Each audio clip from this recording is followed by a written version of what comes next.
আসানসোলের কুলটি থানার চলবলপুর এলাকা থেকে গোপন সূত্রে খবর পেয়ে বন দপ্তর হানা দিয়ে দুজনকে আটক করে। তাদের কাছ থেকে হরিণের শিং ও পেঙ্গুইনের আঁশ পাওয়া যায় বলে জানা গিয়েছে। ধৃত দুই ব্যক্তিকে শুক্রবার আসানসোল আদালতে তোলা হবে। বন দপ্তর সূত্রে জানা গিয়েছে, সাম্বার হরিণের 11টি শিং ও 7টি পেঙ্গুইনের আঁশ পাওয়া গিয়েছে। ধৃত দুই ব্যক্তির নাম গণেশ প্রসাদ, ঝাড়খণ্ডের বাসিন্দা, ও সুকুমার বাউরি, নিরসার বাসিন্দা বলে জানা গিয়েছে। Green Asansol, clean Asansol. সকালের দিকে আমরা খবর পাই যে কিছু ওয়াইল্ডলাইফ আর্টিকেল ডিলিংস হবে চলবলপুরে, কুলটি থানার আন্ডারে। তো সেই খবর পেয়ে আমরা যাই চলবলপুরের গীতাঞ্জলি ম্যারেজ হলে। সেখান থেকে দুজন ব্যক্তিকে আমরা আটক করি। সম্বর হরিণের শিংয়ের টুকরো 11টি টুকরো ছিল, আর সেটার সাথে প্যাঙ্গোলিনের আঁশ 7টা ছিল। তো দুজন ব্যক্তিকে, তারা ঝাড়খণ্ডের বাসিন্দা, তাদের গ্রেপ্তার করা হয়। দুজন ব্যক্তির নাম সুকুমার বাউরি ও গণেশ প্রসাদ।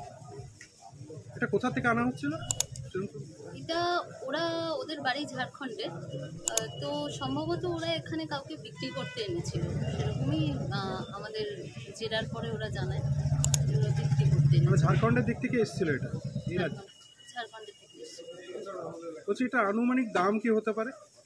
দেখুন, ওয়াইল্ডলাইফ আর্টিকেল সবসময় অমূল্য।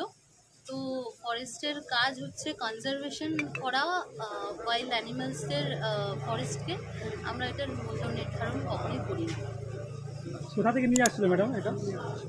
ওরা ঝাড়খণ্ডের বাসিন্দা, ওরা এখানে বিক্রি করার জন্য এনেছিল, এটুকু জানতে পেরেছি। কোথা থেকে কোথায় নিয়ে যাচ্ছিল সেটা জানতে পারিনি।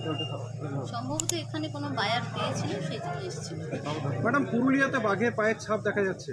আমরা একদম পুরুলিয়া সংলগ্ন একটা জেলা, তো দামোদর পেরিয়ে যদি বাঘ এইদিকে চলে আসে, আমাদের এদিকে বন দপ্তর কতটা তৈরি? দেখুন, বন দপ্তরকে সবসময় তৈরি থাকতে হয়। বাকি তো সিচুয়েশনের উপর নির্ভর করবে যে আসলে কতটা কি আমরা কিভাবে ব্যবস্থা নেব, তখন পরিস্থিতি বুঝে আমরা ব্যবস্থা নেব অবশ্যই। আপনার নাম? আমার নাম তমালিকা চন্দ্র, আমি range officer, Asansol territorial range.